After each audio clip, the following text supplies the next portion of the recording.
places. It's just so beautiful.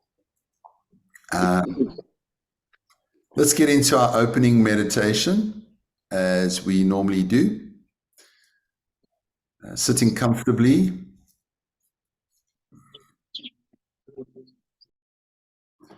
And we're going to enjoy 3 beautiful deep breaths, breathing in through the nose.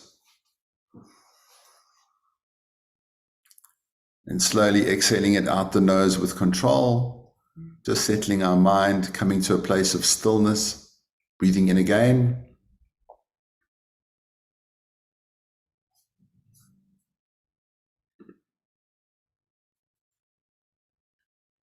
And slowly exhaling it out.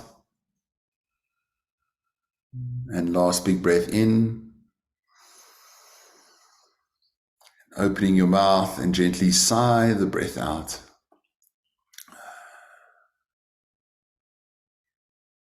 So we're going to continue with our exploration of causal refuge, which means that you are going to invite into your mind, into your space, your future self, your enlightened self, your higher self, whatever you want to call it, the self that you would love to be.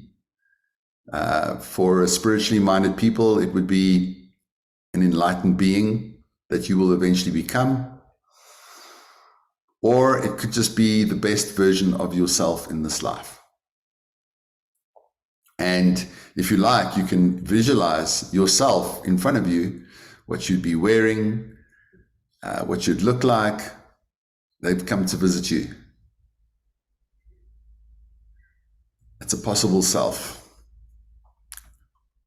And in Buddhism, we would be radiant and light and timeless. So we invite that image of ourselves into our space, and the first part of the meditation is prostration and refuge. We bow down in our mind 3 times to this being in front of us.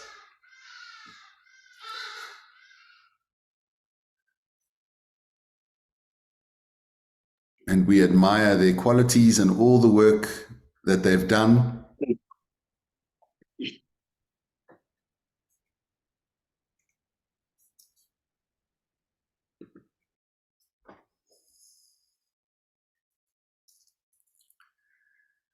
Knowing that liberation is a path, enlightenment can take many lives, and we admire the journey that we're on and will be and have been.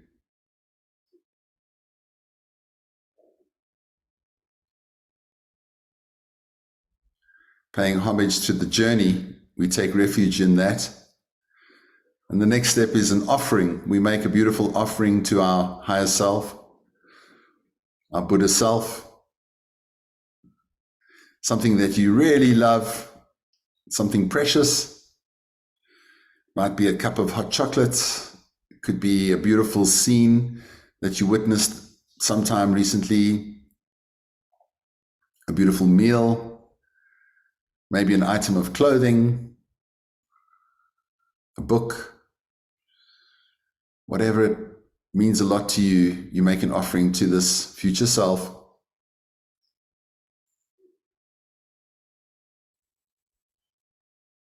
And we see ourselves being pleased with this, creating a connection between our current state and our enlightened state. The next one is purification. We realize that there are many obstacles and negative karmas that keep us stuck, that obscure us from liberation, and we feel a sense of regret for this negative energy, this negative karma in our life. And then we apply the 4 powers of purification, which is number 1. We feel regret, like that wasn't the best action. And maybe something in the past week that you can think about that you feel regret for, and not guilt. This is not a non-judgment exercise.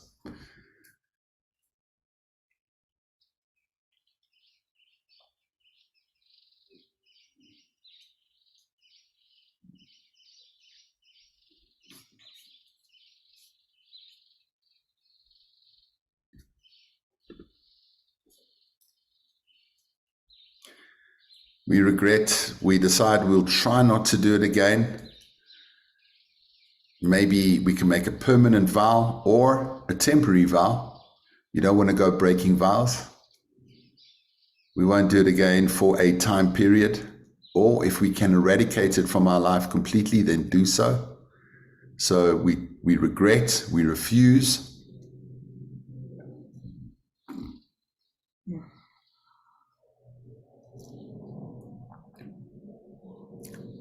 The third part is to take refuge, to realize that we can attain this state of enlightenment by taking refuge and imagining what it would feel like to be enlightened and planting strong seeds in our mind stream that will last for many lives.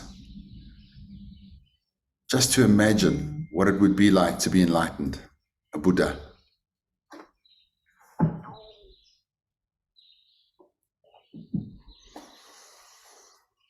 And then the fourth power is remedy. Whatever negative karmas we have planted in this life or past lives, how can we fix it? What is the remedy? If we have killed, we can save life. If we have stolen, we can be generous. If we have hurt others in relationships, we can be loyal. If we have lied, we can be honest. If we have split others with our words, we can bring people together.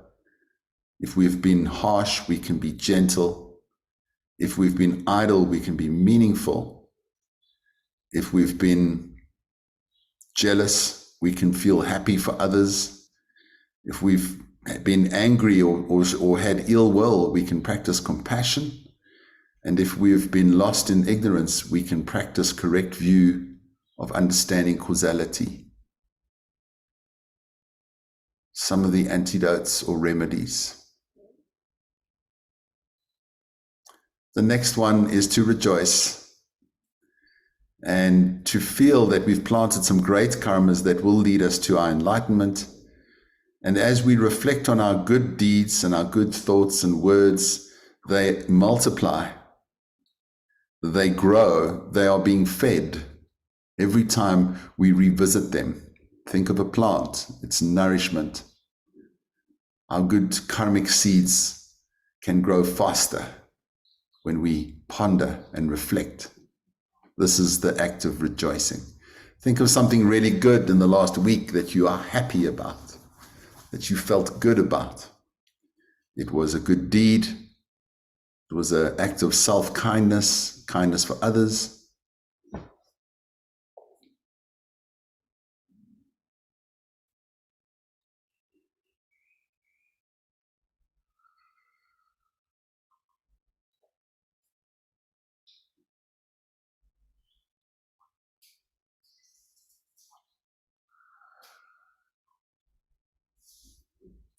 It should make us feel a little bit better that we are winning.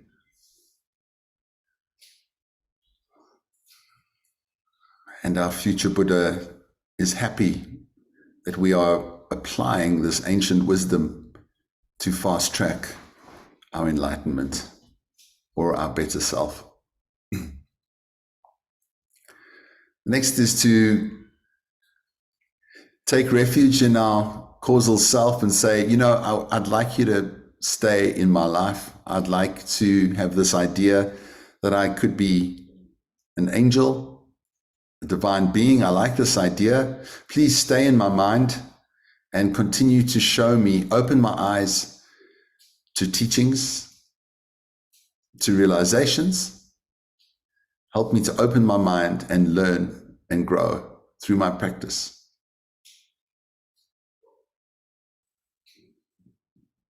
Your future Buddha self then shrinks down to the size of your thumb, and they fly to the top of your head, and they face the same way you do.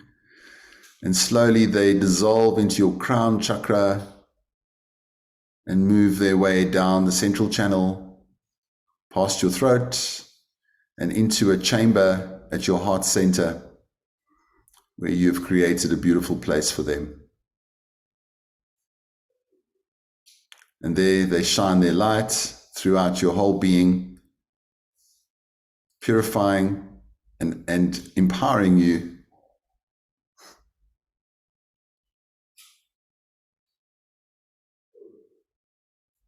And let's end this practice by taking in a nice deep inhalation once again through the nose,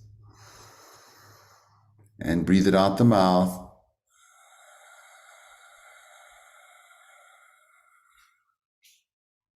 Lovely.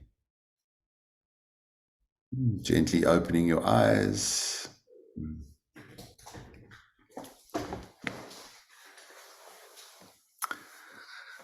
Okay, so last week we were exploring the idea that we could start to create a sacred space in our lives and in our house, in our world.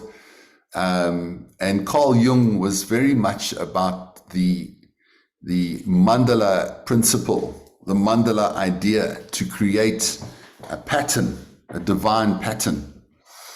That he got that from the Tibetans, from Buddhism, and in the Vajrayana or the Tantric path of Buddhism, often we can create mandalas in our lives. It's not just something that's in a book that you pull out your colored pencils and make look pretty, okay?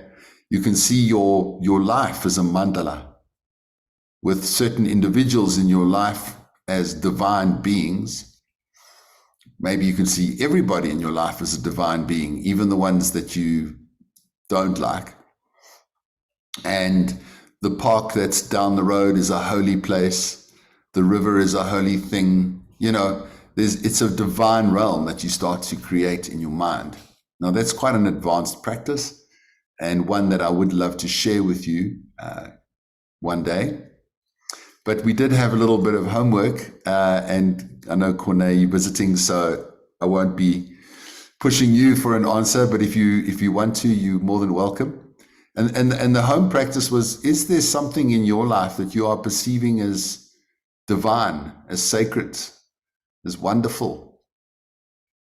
It sort of gives you it might be a statue, it could be a picture, it could be a bonsai.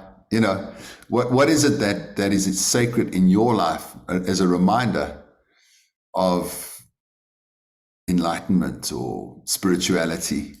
And if anybody would like to share with me what theirs is, then I would love that.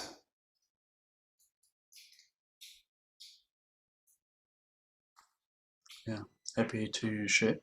Thanks, Philip. I was joking last week about the Hadida, Yeah. saying maybe I must make the Hadida the my spiritual thing to focus on. But Wow. yeah, then I did that. It was interesting because this is the Hadida buddy that wasn't socialized too much and didn't want to go away and thought it was a person, but this week it actually started being a harira more, figuring out that it's supposed to be out there with other birds. So I saw it less and less. But when I did like a namaste, and I tried to recognize the divinity in this bird, Wow. which is also a challenging bird for me. With my wife and her wildlife rescue and all the noise and struggle, it's a bit of a release, or what can I say, a surrender to think positively of this noisy bird. But yeah, it's been interesting. Phenomenal. I completely love that. Taking something that is, for me, an irritating creature and trying to find the divinity in it, because it is, right? It's a living sentient being. It is empty, and because it's empty, it has divinity. A little bit of sadness as well, as it's starting to go away now as well, which is maybe a lesson on impermanence. Impermanence, yeah, and letting go. And the sound. I mean, I had a Tibetan master who said, try to see all sound as mantra. Now, it's very difficult to perceive all sound as divine, even the screeching sound of a hardy-dar or the pit bull next door or leaf blowers as divine. That's the challenge, right? To transform our outside world into a divine paradise. Okay, we have to plant the seeds for that to happen. It is possible according to Buddhism, because if you think about it, my father, well, I'll tell you, my father was bipolar schizophrenic, but severe schizophrenia before he died of suicide. He would see demons. He would see things that I could not see in his mind. It was real. Okay, you can go to a Stagfontein or Tara and sit with people that see things that you will not see, and they are extremely painful things. They are haunting things. They are like ghosts. They are strange freaking things, right? Like believing that the phones are tapped, that the telecom guys up the road are spying on us. The deluded mind is just a mind that is perceiving reality in a certain way that is painful. Now, if a mind is able to perceive reality in such a painful way constantly, surely a mind can also be liberated and perceive everything as pleasant and beautiful. Must be. You can't, it's like yin and yang, right? Surely. Thanks, Cornelia. So we can take our daily frustrations, turn them into a practice. Okay? Yeah, like what Willem's done. Anybody else want to share something that they were able to do this week? Turning something into something sacred or having something sacred. Andrea? So for me, the thing that I'm very mindful about, that I perceive, I guess, to be sacred is what I see through my photography. I obviously am very intentional about the photos that you take. I mean, and Mark, I know you know what kind of photos I take. So I obviously take macro photos, specifically of flowers. I mean, a lot of the things that I take are not flowers, but a lot of the things that I do take are flowers. And through, I guess it's become a practice. It's taught me about, the impermanence of life, and also about seizing the moment. I know when I intend to take a photo of a flower, I do it immediately, because through obviously taking photos of these flowers, I've realized how quickly life moves. So it's not possible to look at a flower today and go, oh, I'll take a photo tomorrow when I have some time, because a lot of flowers are 24-hour flowers. There's flowers that are influenced by light, so if tomorrow's cloudy, they're not open. So those kinds of things. So for me, it's been something that I've obviously done for the last 2 years. And the most recent picture that I took, I have an amaryllis flower, which I absolutely love, an amaryllis, a red amaryllis. Again, for those of you who don't know what it is, it's obviously a bulb. The fact that a bulb like an onion can produce a flower as spectacular as an amaryllis, for me, is completely mind-blowing. But those flowers, I took photos over a period of a week, in terms of when obviously it started as like a stalk with a bud on the top, and then it obviously separates into 2 individual flowers, and each of them, the one was a bit quicker in flowering than the other one.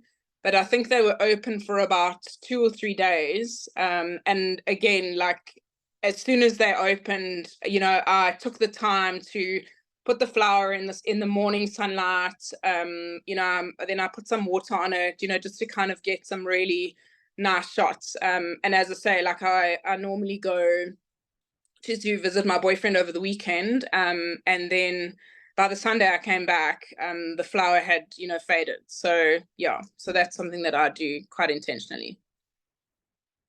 And you do it so well. Thank you, Mark. Thank you. Your photography is brilliant, absolutely Thank you. exquisite. Are you on Instagram? I know I follow you on Facebook. Would you mind popping Instagram handle in the chat so that Sure. everyone else can enjoy what you've done and your work? And there's also, so Andrea always puts in a sort of a quote around mental health, around spirituality that goes with the image of the flower as well, which makes it so powerful. It's such a brilliant project, actually. It's an absolute legacy. And I always enjoy seeing your work. It brightens up my day. So that's fantastic. Thank you. Thank you so much. No, I see that as flowers are so loaded with things to ponder. Impermanence and all that stuff. Yeah. And absolutely. Yeah, they're just, and there's a lot of symbolism for me around flowers in general. So as you say, impermanence, the fragility of life, obviously what the flower represents in the greater scheme of things in terms of the plant kingdom. And then I do a lot of research before I do a post on the actual flower that I've taken a photo of. I've learned a lot about flowers. So I'll always research the type of flower that it is. I often research the color, sometimes focus on a specific color or patterns or something like that. So I do a lot of research around that so that I try and bring that symbolism into my posts as well. It's not just about sticking a picture of a flower on a post like that. For me, it's a lot deeper than that. Yeah. What a path. On my shrine, my altar, I find beautiful flowers in my garden, and I make an offering to the Buddhas. And every time I look at that flower, I feel a sense of joy and connection to the Buddhas. So something like that could also remind, as you take those images, and you make an offering to everyone on social media, include the Buddhas in that as well, the enlightened ones, Yeah. Beautiful. There's Andrea's handle on Instagram. Go check her out, guys. You'll be blown away. Any other sort of comments or beautiful practices that you might have you want to share?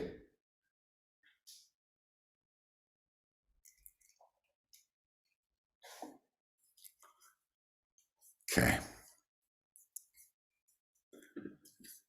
So thanks, guys, for, I'm going to share some with you. Dr. Viktor Frankl was a Jewish psychologist. He was imprisoned in Auschwitz during the Second World War. If you haven't read his book, Man's Search for Meaning, I would strongly recommend you get hold of a copy. It's a small book. It's probably one of the biggest bestsellers in the world.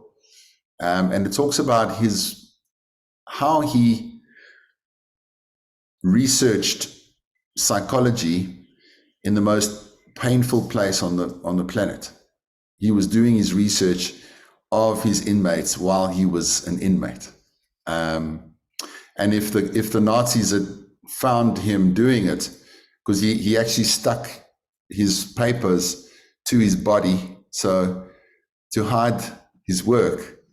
If they found it, they would have killed him. But he eventually was freed, and he became a worldwide icon and public speaker. And he was talking about logotherapy, which he devised. And he said that life is about, he says, the meaning of life is to give life meaning. It's probably one of my favorite quotes. My other favorite quote is, between stimulus and response, there is a space. And in that space lies our freedom to choose our response And in that lies our growth and our happiness.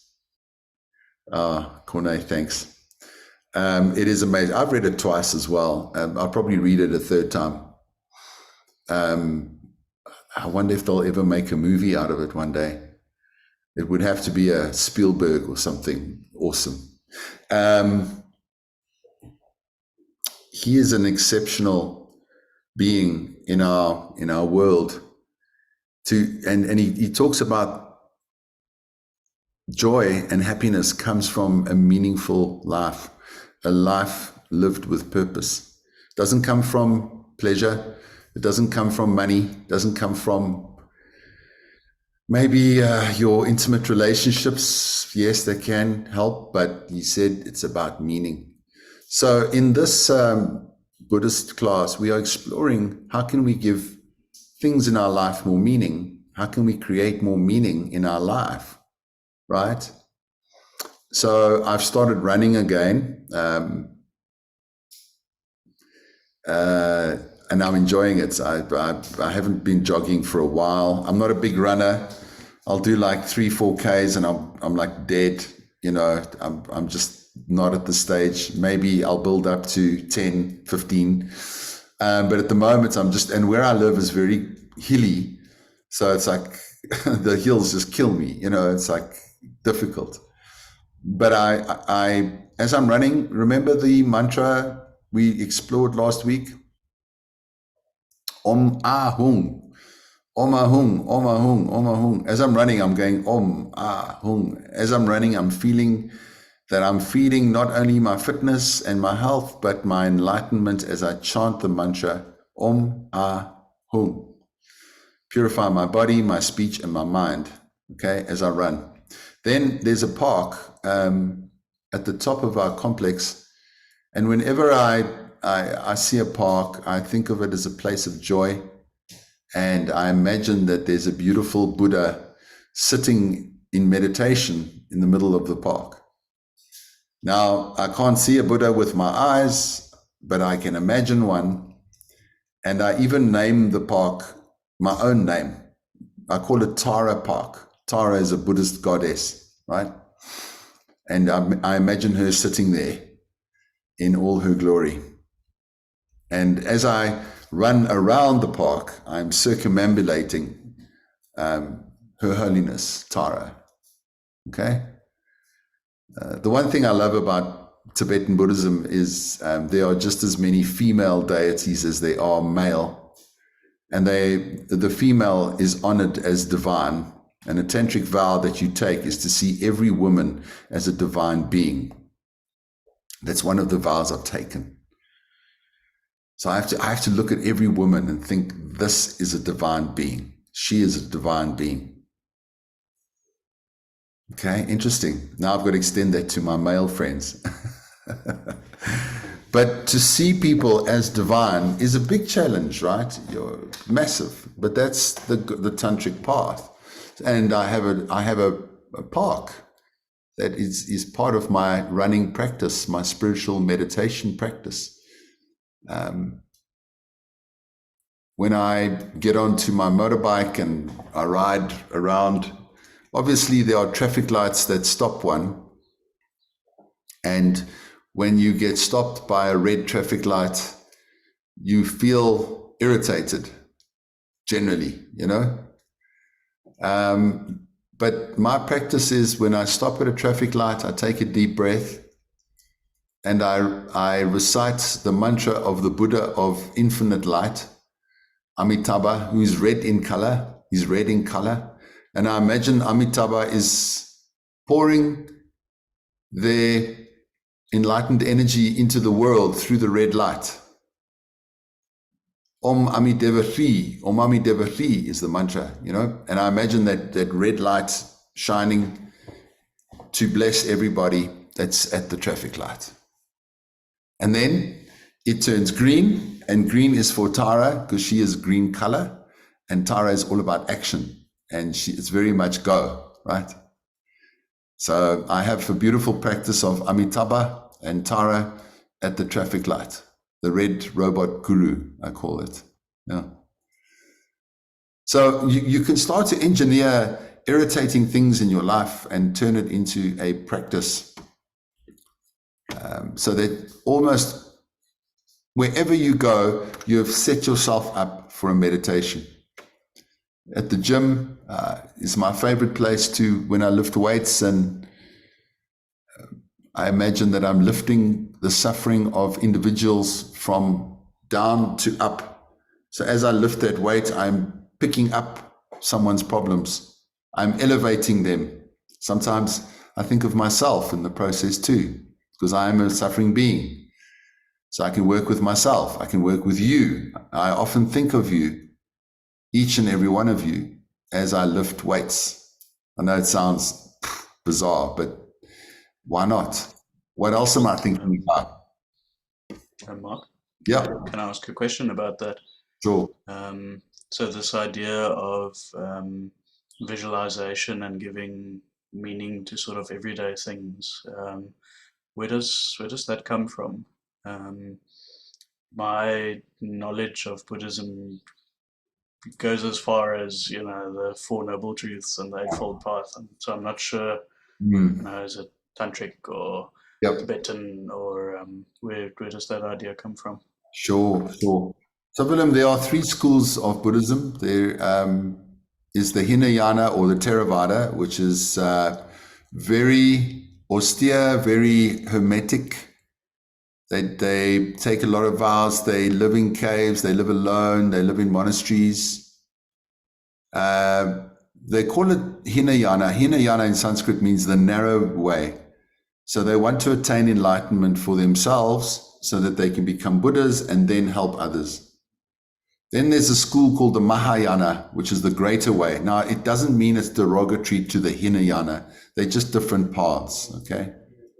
Mahayana, the practitioners aspire to attain enlightenment for the sake of all beings. So they will aspire to help others in the process of attaining enlightenment and see it as a path to attaining enlightenment. And the Mahayanists like the Dalai Lama, Japanese, even what other Mahayana traditions are there? Burma, not Burma, Bhutan, Japan, even Taiwan, some Chinese areas, okay, Mahayana countries. Whereas Hinayana countries would be Thailand, Burma, Sri Lanka, some parts of India, and they often dispute or debate each other, but they don't fight. I mean, they just have different ways of getting to enlightenment. Mahayana says, I will attain enlightenment by serving all beings. And Hinayana says, I will attain enlightenment and then serve all beings. Okay? So it's still beautiful motivation. Then there's the Vajrayana. Now, the Vajrayana practitioners are Hinayanas. I mean, Mahayana respects Hinayana and practices Hinayana, right? It's not like they're different. They are extensions of each other. Vajrayana is an extension of Hinayana, Mahayana. Vajra means diamond, and it's diamond way. They call it diamond because it is the like a indestructible way, a very fast way, like a lightning bolt. And this is the tantric path. And His Holiness the Dalai Lama is one of these. Many Tibetans mainly are practicing Vajrayana. You find it in Japan as well. You find it in Taiwan as well. So it's not just Tibetan. The tantric path in India, it comes out of Hinduism and very aligned with Hindu practice. Okay? And things like yoga, visualization, seeing deities, guru devotion, all of these things are part of the Vajrayana path. Now, in the Vajrayana is where we transform. You see, Hinayana would just be sit and meditate on your breath or observe sensation in the body or find a mindfulness support, right? Mahayana would appreciate that and extend it to metta bhavana, which is loving kindness to all beings as part of a meditation. The Vajrayanas would respect both of those, but they would try to see themselves as a Buddha that's reaching out to serve all beings. And they believe that that's very powerful karma. You're planting very powerful seeds. And they say the tantric path will get you enlightened way quicker. But there's a problem. What do you think the problem could be, Willem, with this path? Maybe you can do it wrong. Very much so. Get the wrong ideas. Yeah, not sure. Yeah. So the ego, the belief in a self, is with us. And that's our belief in a self keeps us reincarnating from life to life. If we eradicate the belief in a self, we will not reincarnate, and we will attain nirvana, or a blowing out. That's the translation of nirvana, a blowing out of reality. Not that reality will no longer exist for you, but that you will abide in a state of bliss and peace, you know. And while you were talking about the schools, Dzogchen, Dzogchen, where does that fit in? that's part of Vajrayana.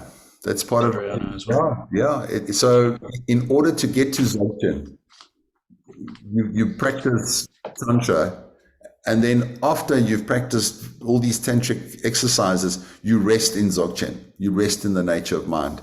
So Tantra is a vehicle to get you to rest in the nature of mind. Now, Hinayana is the same. They also want you to rest in the nature of mind. They just have a different approach. So if you're a visual kind of person, if you like sci-fi, if you like colors and images and you know, psychedelics or whatever, then Vajrayana is very appropriate for you in terms of that, in terms of setting up a divine world in your life. So that's what I teach. I teach Vajrayana. I teach Vajrayana mainly. I teach Mahayana mainly. But in the corporate space, I teach Hinayana. Okay? I would never, but I do try and bring as much of this into my corporate work as I can. The Vajrayana, but you know, body scan, awareness, mindfulness, breath work, all of these are wonderful things that I teach daily in corporate.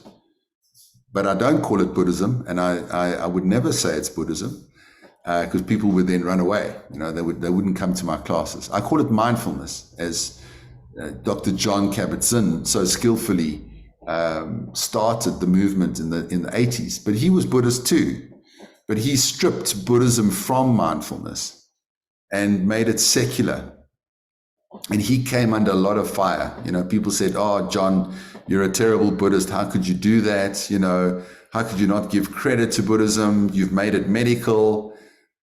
I don't care. I think what John did was outstanding. In fact, I see John as a Buddha, you know, a living Buddha in the Western world, because he transformed the mindset of the Westerners, you know, as did the Beatles. I mean, George Harrison and John Lennon, how they imported the transcendental meditation from India to the West, and to, you know, I mean, they caused a revolution. It wasn't just their music, it was what they did.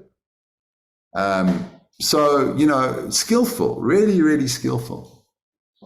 The danger of Tantra and Vajrayana is that you can get it wrong because of your ego. So you can walk around town going, "I'm a Buddha, I'm special." You put on your fancy robe. You know, sorry, my mom's here. Hello. Fun and you. Yeah, thank you. Let her in. Thank you. Yeah, so the danger is that the ego starts to become like, I don't know if anyone's heard of a Tibetan master called Chogyam Trungpa. Yeah, okay. He's quite exceptional, very controversial character. And Chogyam Trungpa wrote a book called Spiritual Materialism, which was also a bestseller classic. It's a good read. And he says that the most dangerous trap is spiritual materialism, because you get into spirituality, but then your ego aligns with it as well. So now you're this guru, you know. And I must say, when I lived in the temple for 3 years, I had this ego that I was a guru. You know, people were coming to me and for advice, and I had this ego, right? Like, I'm now guru. That's why I can't deal with anyone calling me a guru or a lama or anything like that. I don't resonate, because it's not good for my ego. And I crashed and burned. And in fact, I landed up hurting people because they saw me as their guru. I wasn't a guru, and I don't feel I'm a guru. It's a big responsibility, a big word. So the ego can really, and we see it amongst gurus and spiritual practitioners all over the world, where they abuse their power, they abuse their students, there's all these sort of bizarre things that go on. And even in tantric practitioners, they start to call themselves, I'm a goddess, I am this. You know, we see a lot of it on social media. A lot of people call themselves like medicine woman or shaman. It's okay. I mean, if you want to call yourself a shaman, awesome. But then you sort of got to drop the airs and graces around it, you know what I mean? And be a humble servant. But these are all tantric things that can really corrupt our mind. And that is why Vajrayana Tantra is dangerous. The Vajrayana I'm teaching you is safe, right? In many ways. I'm trying not to feed the ego. I'm just trying to encourage you to start to see divinity in your world. And you know what? They say we have between 50 and 60,000 thoughts a day, and most of them are negative. Yeah, most of them are negative. Most of them are corrupt, sad, anxious, you know. So this is a way to rewire. If you look at neuroscience, something like that, this is a way to rewire the brain, you know. Is to start putting things into practice, right? And because our minds are conditioned for negativity, so why not condition it for divinity or positivity? Does that make sense? Yeah, that's really cool. Thank you. Very clear. Okay, super. Okay, great. Any other questions or comments on that? Andrea? Sorry, Mark, I have a question around ego. Do you have any suggestions in terms of being more mindful around not feeding into the ego? Because it's obviously something that's very human, I suppose. Yeah. Emptiness. The contemplation of empty. You are empty.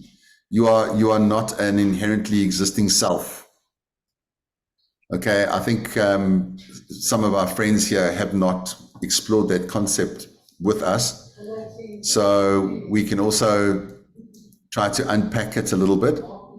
So in Buddhism, the main idea in Buddhism that most Buddhists are not aware of is that we do not exist independently from our own side. We think we do, and that's where the ego comes in. We believe that we are an independent being. But if you start to read Thich Nhat Hanh, also incredible Vietnamese master, also a living Buddha, well, he passed on a few years ago. He says, everything is inter-R, we inter-be, we are interconnected.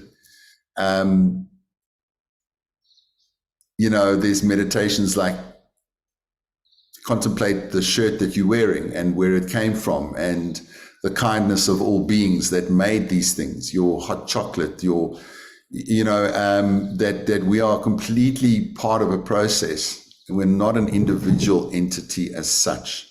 We are the product of our mothers, our fathers. We are being fed by so many influences, information, people, that we are not standalone. And the ego likes to think we are standalone. And this causes separation between ourselves and others, in believing that this is a me and that's a you. So the whole idea in Buddhism is to try and dissolve this idea that there's a me and a you. And it's not that we are one. It's just that we are inseparable in so many things. And to realize that others' needs are just as important as our needs. Not to put yourself as a slave to others or a doormat, but to recognize that other people's needs are just as important as yours. That is an assassinator of the ego. In the tantric way, by visualizing yourself as another being, like a Buddha or a Tara or a being of light, that also removes the idea that you are a you, that you're a solid fixed you. Now you're this radiant being of light. So as I say, it's a dangerous thing, but if you get it right without ego, it can challenge the idea of you by imagining that you are somebody else. Empathy, Andrea, is the deconstruction of the ego, because you are purposefully putting yourselves in the shoes of somebody else, right? What are they thinking? I mean, we don't know what another person's thinking, but what are they feeling? What are they thinking? You've removed yourself out of yourself, and now you're trying to imagine the world from their side. Okay, I want to give us a little example just for the newcomers, and this is the most famous emptiness example that my teacher taught me. What is this?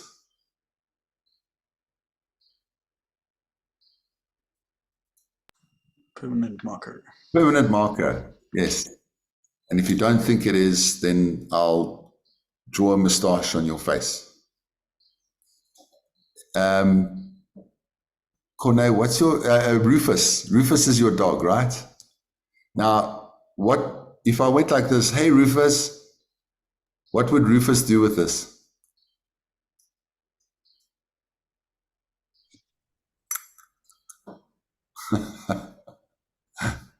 Rufus would chew it like a chew toy, right? Well, does Rufus see this as a permanent marker? No. Rufus sees this as a chew toy. Mm. Is Rufus stupid? No. No, not at all. Rufus just doesn't have the karma or the perception to understand that this was made to be a permanent marker. It functions as a permanent marker, but for Rufus, it functions as something to chew on.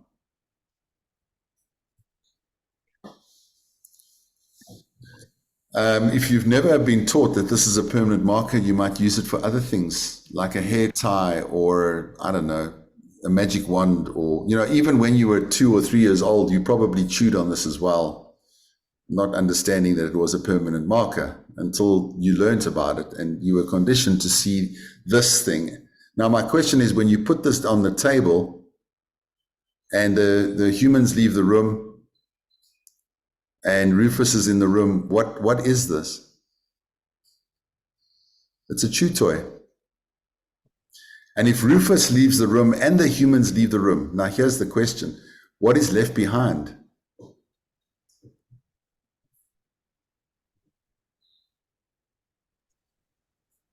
Nothing. Something unknown. Exactly. Empty. It's empty. So this is the Buddhist concept of emptiness, that everything has no reality, but it has potential to be everything and anything because of that no reality. So it's the same as you. There is no self. There's a nobody. Be a nobody. And in being a nobody, you can be anything or anybody. But if you're a somebody, that means now you can't be anything else than that somebody, which is a very fixed mindset state, right? I am this, and I don't do that because this is what I do. Okay? And that's ego. So if you can understand that you are just as empty and you can be anybody, then that's liberating. I'll give you an example of what I'm going through. I'm going through a divorce. My mental construct and my ego construct is I am a husband and I am a provider. And I've looked after my wife for 15 years. Okay? That's ego. Now I'm suffering because I am not living that construct. That construct was removed from me. Not from my will, but it was removed from me. Now I'm sitting going, well, who the hell am I? And it's painful. I guess it's like smoking. You know, you say, I'm a smoker. And then when you want to give up, it's hard because now you've identified as a smoker. You see? So you can call yourself a runner or a musician. These are good labels. But they are still ego-based. But they're good things to align with. But they're still ego-based. As soon as you label yourself as being something, that is ego. And ego is not necessarily bad. It can help you to become something. And once you're that thing, you let it go. So the Buddha actually had a cool story. He said,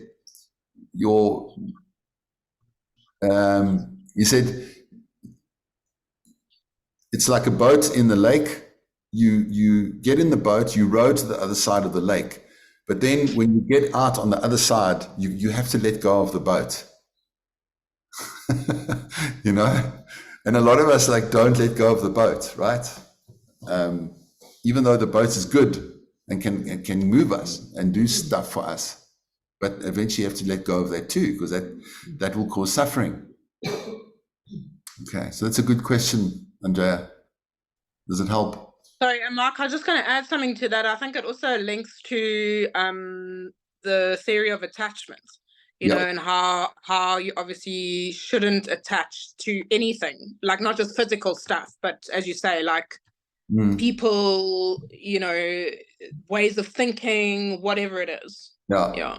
Your ego loves patterns. It loves. Absolutely. Yeah, we are pattern matching machines. So to constantly break those patterns, even like brushing your teeth with your other hand or wearing a different clothing or, you know, in a way, I love what the kids are doing when they say that they are non-binary or they can choose if they want to be a man or a woman. I mean, that in a way, that's kind of like deconstructing a concept. But if they choose that they want to be something, then they've chosen an identity, right? So it's really interesting. It's a fascinating topic, and it is the heart of Buddhism. The Buddha, the most famous teaching from the Buddha is the Heart Sutra. And it's all about there's nothing. There's no ear, there's no eye, there's no nose, there's no this, there's no that. And we believe we have these faculties. And the Buddha comes in, he says, no, form is emptiness and emptiness is form. That's the most famous line in Buddhism. Form is emptiness and emptiness is form. So if you play with that line, your ego dies in the light of that. And then There's a line from somebody that I listened to. I think his name is David Goldberg. I might have it wrong. Yeah. He says his teacher always said to almost everything, you know, empty phenomena rolling on. That sort of stuck with me. It's a nice thing, you know. Wow. It can be feelings, it can be thoughts, or, you know, even more physical things, like you say. Yeah. Sure. Empty phenomena rolling on. That's who we are. We are just empty phenomena rolling. There's no different to us than there is to a cloud in the sky or a river. And we stand at the river and we go, that's the Yukske River. But it's not the Yukske River. As you say it, there's millions of liters of water that have just passed by. It's not the same. It's in a state of flux, but yet you give it a name, and giving it a name is okay. It's a reference point, but it's not what it is. You know, your name, it's not who you are. Your thoughts, not who you are. Your emotions, not who you are. Your body, not who you are. And if it was, we're in trouble because these things are constantly changing and dissolving. So where is the... And Buddhism is just about annihilating the ego. That's pretty much what it is. Because then we don't get reborn. We get reborn because we have this self in our mind that we can't let go of. So when we die, we cling to another body, we cling to another life. We can't let go of having to exist. And that's how we perpetuate life after life, suffering after suffering. No. Okay, let's end today. Thank you for your incredible questions. Thank you for joining. We're going to do a little closing practice. Imagining now that enlightened being at your heart center, the future you, and affecting your entire body, your skin dissolving into light, radiating being like an angel, and sending out this light to all beings in the world, free of discrimination, full of equanimity, imagining them all happy and healthy and safe and at peace. May all beings have the causes of happiness. May all beings have the causes to be free of suffering. May all beings never be separated from the highest of bliss. May all beings come to live in equanimity. May the precious and sublime awakened mind arise in those where it has not arisen, and where it has arisen, may it never wane, but continue to expand forevermore.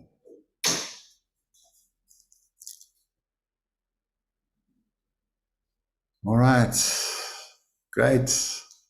Thanks for joining, everyone. I think we've got maybe another 3-4 weeks of class, and then we'll take a break for the December break, because I'm sure a lot of you will be going away, and I don't feel like talking to myself. So all of these classes are also posted on YouTube, but it would be lovely for people that are watching YouTube to join the live class, because as you can see, we have great chats and good questions and good feedback. So thank you, friends. Have a good day. Bye. Thanks, Mark. Namaste. Namaste. Cheers, Mark. Bye.